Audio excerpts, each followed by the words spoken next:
Welcome to the In My Opinion Show with Ronald Barrington Robinson and friends. Seen on the internet 24 hours, 7 days a week. See us on YouTube and Facebook, people. Subscribe to the show, RBRIMO. It is free. I would like to introduce my very talented co-host. We have attorney Glenn Cotton. Ron, how you doing today? Great. We have the most esteemed Mr. Henry Hatter. Hi, Ron. All right, it's good to be here with Glenn Cotton. Welcome all. Let's talk about tariffs. This is June 8th, 2019.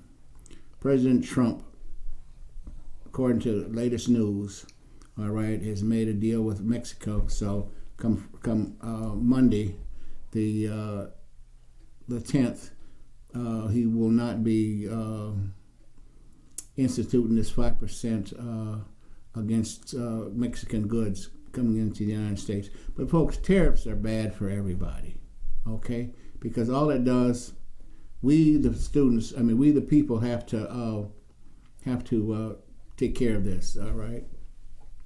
And so be careful for what you wish for.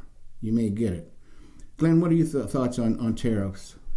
Well, I have a real problem with tariffs, and that is it's us, the consumer, that ends up bearing the brunt of everything. Mm-hmm. People may have intentions or side intentions as to why a particular tariff was put in place, but in the end, it only hurts the United States consumer who ends up bearing the burden of that tariff.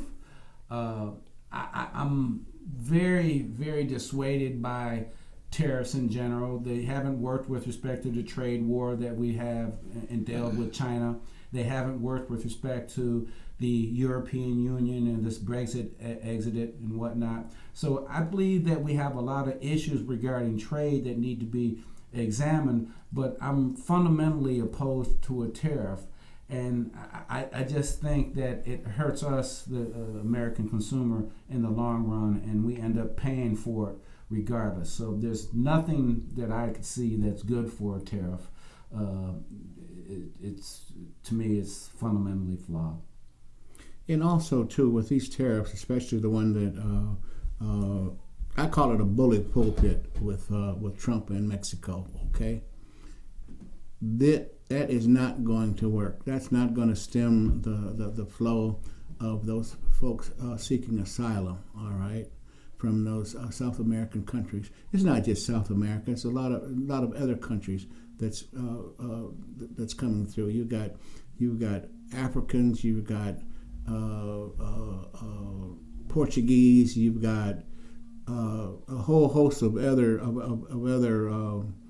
people coming through the southern border.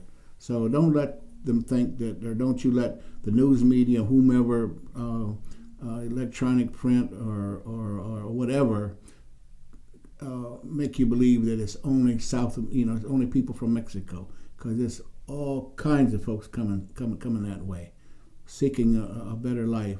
Sure, there's going to be drugs coming. You can't help that, but a lot of that stuff is bullshit, okay, in terms of drugs, because the vast majority of drugs come through buses and trucks and cars, all right, and people walking across the Ron, you missed the biggest number borders. One transporter of drugs. Mm-hmm. Boats. See, exactly. People want to talk about people being mules and drugs coming across the border, the Mexican border. Drugs, unfortunately, do come across many border crossings, but it's primarily the port cities, whether it be Miami, whether it be Los Angeles, whether it be New York, cities that are on the ports that have a lot of international trade that bring in a lot of the drugs. And we're going to be honest, when we're talking about heroin, we're going to talk about fentanyl, we're going to talk about things of that nature. Those drugs, unfortunately, are coming across from China.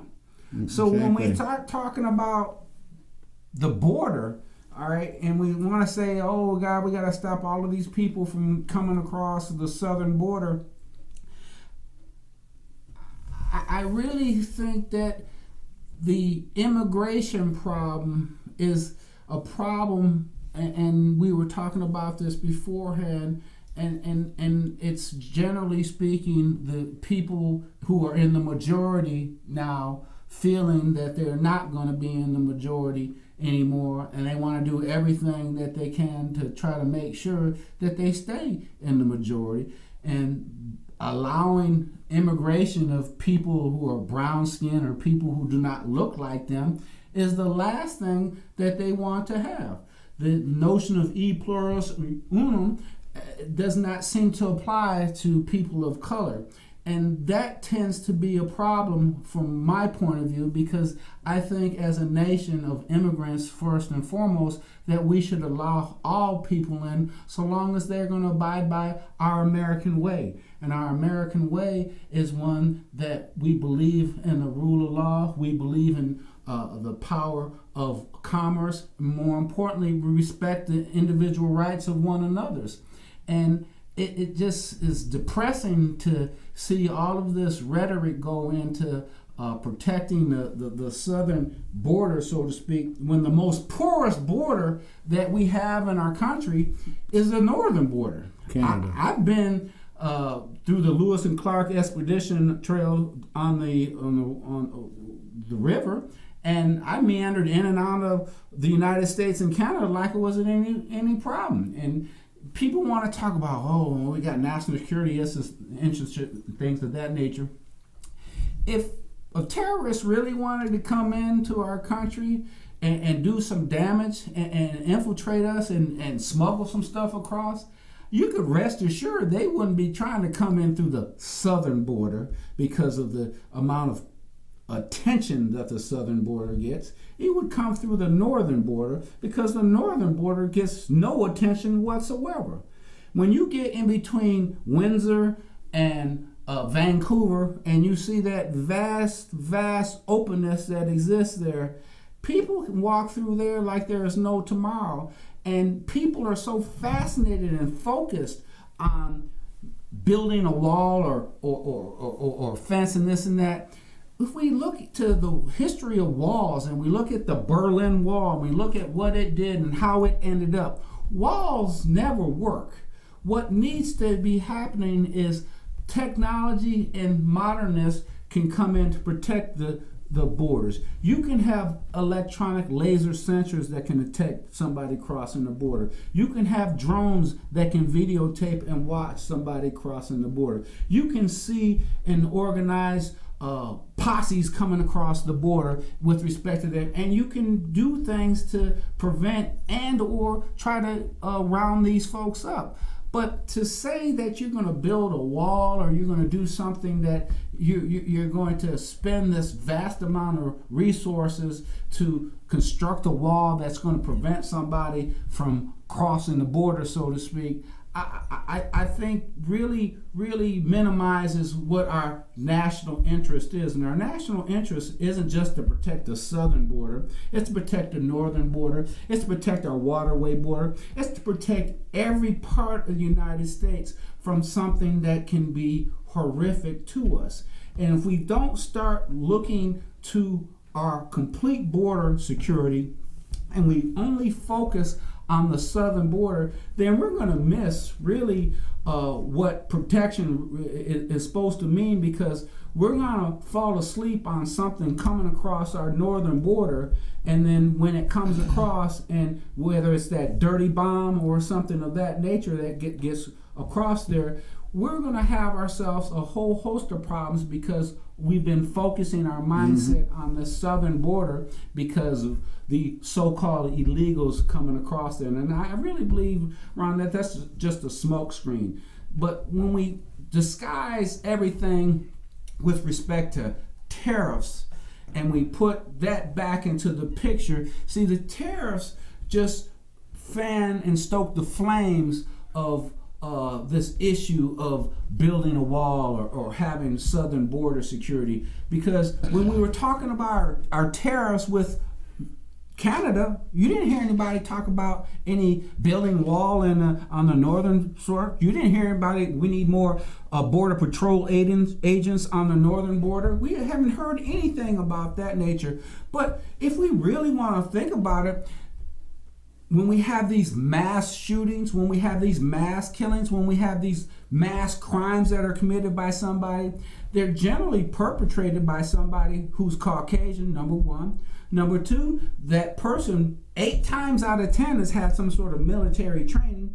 And number three, that person harbors and fosters we'll say at the very least, racist thoughts with respect to other people who are not like themselves. So I look back and I see everything that's going on, and I really think that tariffs are being used to stoke the whole mindset of building a wall and trying to divide and get people riled up. And it really unfortunate, but I think it just fundamentally hurts us as Americans. You know, you mentioned the northern border. All right, I've spent a lot of time, you know, in Canada and so forth, and I've been up there. You can cross the northern border like walking across the sidewalk, okay? Your sidewalk or your road, all right? Take you 10 seconds to walk across from Canada to the United States. And it's they've already started with the drones and shit flying over these walls. All right, I mean, how high are they gonna put the walls? Okay, so it's ridiculous. It's just a bunch of foolishness to confuse the people. All right. The southern border. The wall is going to resolve. It's going to settle. It's going to stop all of the illegal drugs. It's crazy, folks. It's not going to happen. You'll see. Henry, what's your thoughts? Well, first of all, this argument began in a flawed way. You have to look at the population density between the South and the North. You hope to assume that the people in the North look more like the president, and therefore we're easier and we have less barriers. But that may be. But still, the truth of the matter is that the population density isn't there. And besides, the terrain won't give opportunities for people to lay and wait for long hours. It gets cold up there at night and during the seasons of the year. Now, Mexico is quite a bit different.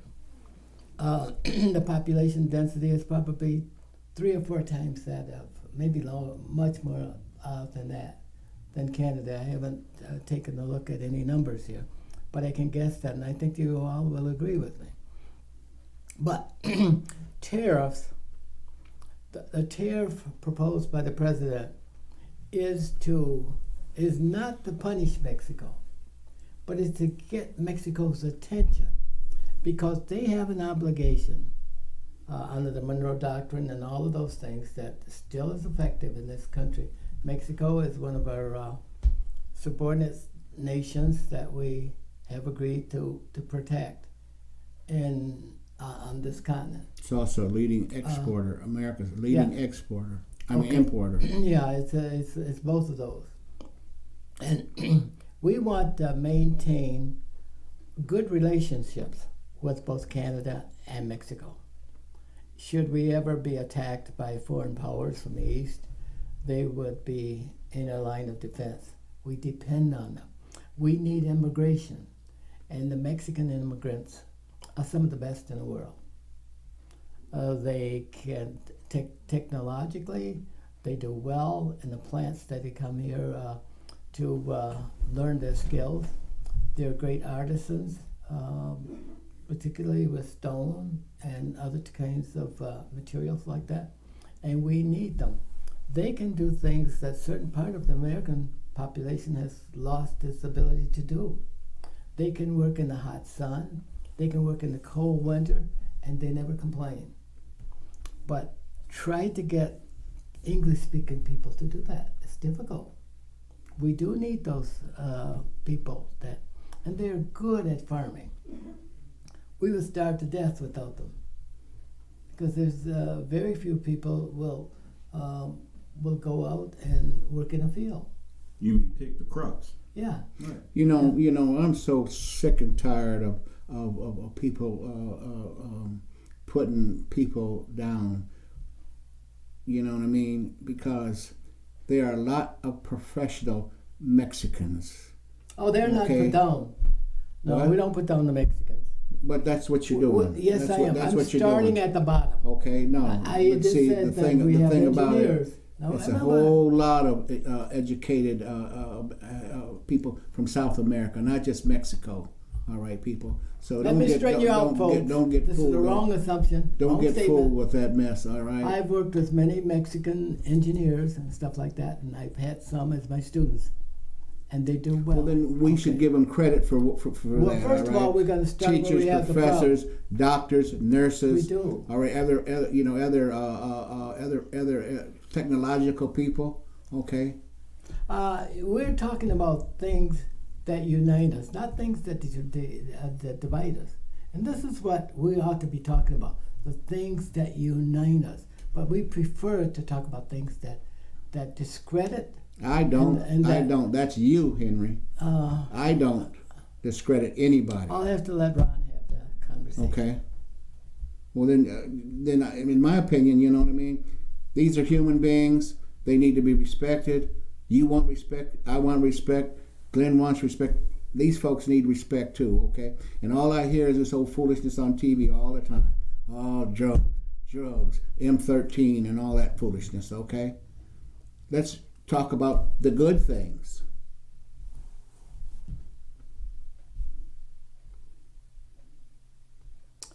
So as I was saying, folks, we dwell on the good things. And I was talking about the tariff, what the president was trying to do with the tariff. He was trying to encourage Mexico to do something different about the migration that's coming into this country. We don't have the space or the jobs to even provide for the people in this country. There are many people in this country, both black and whites, who are without jobs. And yet, most of the people that comes in, particularly from Mexico, are better educated than we are, than our general population. So, and they have a skill to offer the economy that keeps the economy booming. And this is what I want you to understand that I'm saying, is that without them, we can do little. So, but the president hopes, and I believe that this is working. He's decided to drop this 5% tariff increase in lieu of what the president of Mexico has promised him to do, to get tougher on people who walk into this country without being authorized. That is the sanctity of sovereignty that we must all protect and defend.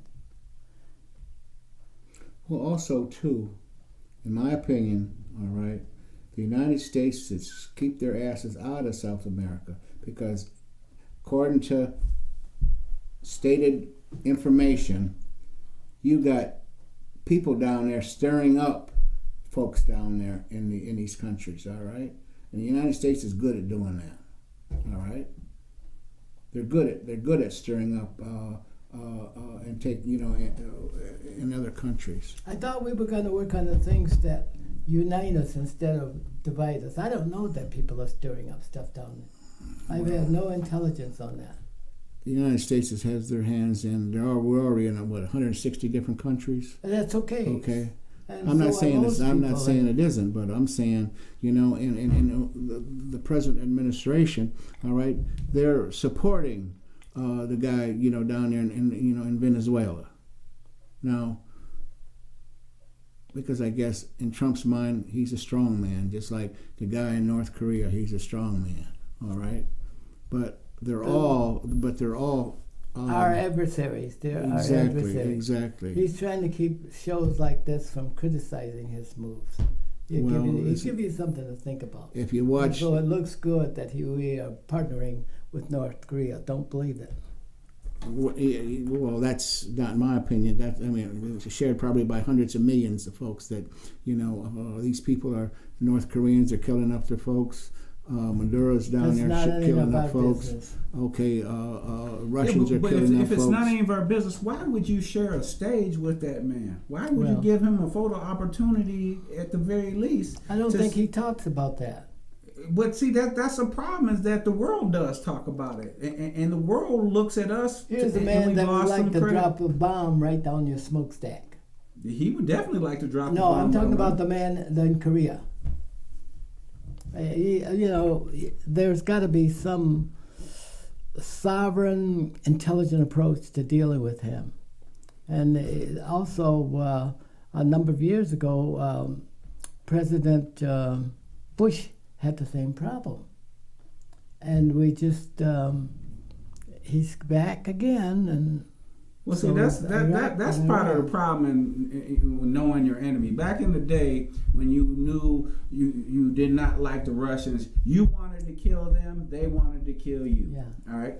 I don't look at the North Koreans any different today than I did when I was a boy, and that is, I still want them to be wiped off the face of the map, and I know they want to wipe me off of the face of the map. So when my leader seems to buddy up and chum up with the guy, I have a problem with that, because... But you don't know his motive and his strategy.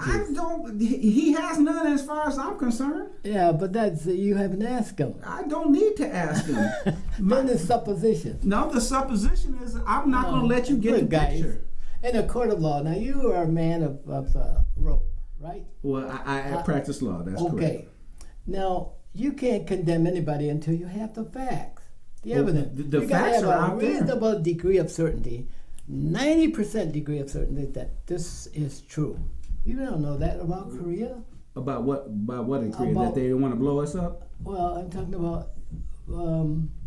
about Trump's position against him. That he's a buddy of his.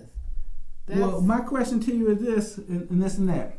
That could be surreptitious. Let me ask you this, Mr. Hatter. You're a very well-respected man in the state of Michigan, well-respected in the country. Do you take pictures with your enemies? I try not to. You try not to. You see, that's and the whole thing. I probably do, because they're around me all the time. But see, you would tend to walk away from that picture that you thought somebody who was adversarial to you, because you don't want to be associated and give them the dignity of having you in their picture. I understand what you mean. And that's my whole point. But you're a man of the law. Yes, and he's the president. You would defend a North Korean, as quickly as you would defend an American. No, I wouldn't, because I'm going to defend an American first and foremost, because I took an oath to defend the Constitution. But that's what you do in a case of law. If you had a Korean here and he was being charged with something, I believe that you would defend him as strongly as you would defend any American. Well, you took the oath. I again, when I have taken the oath and I'm upholding my oath, but again, when we're talking about the President of the United States and we're talking about a picture, and that picture we talked about, this from back in the day when they had Polaroids and things of that nature. They used to always say a picture's worth 1,000 words. Mm-hmm. All right. So if a picture's worth 1,000 words, then why am I going to let somebody have a picture with those 1,000 words that I don't like? See, I'll say this, Mr. Hatter, I respect you. I admire your positions. I don't always have to agree with you, but it would always be an honor for me to have a picture taken with you because of who you are and what you've done. Are you sure? Yeah, it's who you are and what you've done. Again, it has to do with respect. And when you respect somebody, you will let the chips fall where they may, because you say to yourself, this picture, which is worth 1,000 words, I'm going to allow to be taken because of respect. So when I don't respect somebody, like I don't respect the leader of North Korea, I don't respect other folks, I'm surely not going to let myself be taken in a picture with them. There are certain individuals, I don't care what their title is, if I don't respect them, you will not see a picture of Glenn Cotton next to them. Notwithstanding, Mr. Hatter, you're a very influential Republican. That doesn't bother me because I respect you. And if somebody wanted to take a picture of me and you, I say, go ahead and take the picture because I respect Mr. Hatter. I don't agree with his positions all the time, but I respect him. And that's what I'm hoping that the audience will see, that we don't have to agree. All we want to do is bring an argument before the public, and after we've done some examination on that so they can have something to know on, to think Well, see, about. you want to always have somebody, and this is the problem with our public today, and that is they're too quick to make a determination and less quick to get the facts behind that determination. That was my point. And see, Attorney Cotton. we tend to get quick to have the snapshot, but we don't want to know what's behind the snapshot. And that's why I ask, I say, go back again and again. You're an attorney, you took an oath. So if you had a foreign national here and he was charged with something, you would have to defend him. Well, put it to you this way: if it fell in my obligation, the case was appointed to me, and I accepted that appointment, then of course I would defend him to my utmost. But if I had a choice and I didn't have to defend the North Korean, you can rest assured that I wouldn't defend the Now, North this Korean. is what you said that ought to resonate with most Americans. There are many black incidents with black people that many attorneys wouldn't take. But there were some who had the courage, the tenacity, the forward to take the case. And I think To Kill a Mockingbird, that was well portrayed as. Well, see, I think that builds off of what I think you're trying to build off is that there were many white attorneys that took on black criminal cases, especially in the earlier days in the 20s and 30s, that there were not many black attorneys, and they defended black clients, and they were ridiculed by their community for defending these black folks. And the one thing that I will say about an attorney who's an ethical attorney is going to look to what his oath is. And his oath is ultimately to justice. All right? You want to seek justice. And sometimes I've represented a whole lot of folks over my career. Some of those folks are as guilty as sin, and some of those folks are as innocent as pie. I want to say something real quickly, so I don't forget it. Earl Warren was such a person. Yeah. A principal person. I don't know whether anybody knows who Earl Warren is, but I would not have sat in a seat at school with other kids without his vision, without his courage. That's correct. And our country was completely racially biased. That's correct. We lived in the worst of times. And he had the decision to make such a bold statement, and that was in line with not many other folks who had made such a bold statement. And when you mention Earl Warren, who, God rest his soul, you can mention Judge Damon Keith. Those are federal judges that took their job very serious, but most importantly, they looked to what the people are, the whole people, not just black folks, not just white folks, not just pigeonholing everybody, but the collective body of a whole. And I just want to say about the tariff, and I know that we've kind of expanded a little bit, but I have no problem with the president doing what he's doing. If this works, we'll know in several weeks whether this is going to work.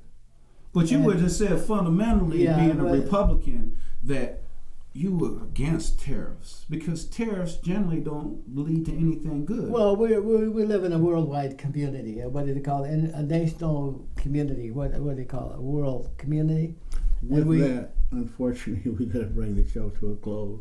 Just when we're getting started, all right? Yeah, maybe we should look at an hour show sometimes. But this is Ronald Barrington Robinson and friends saying, until next time, stay focused.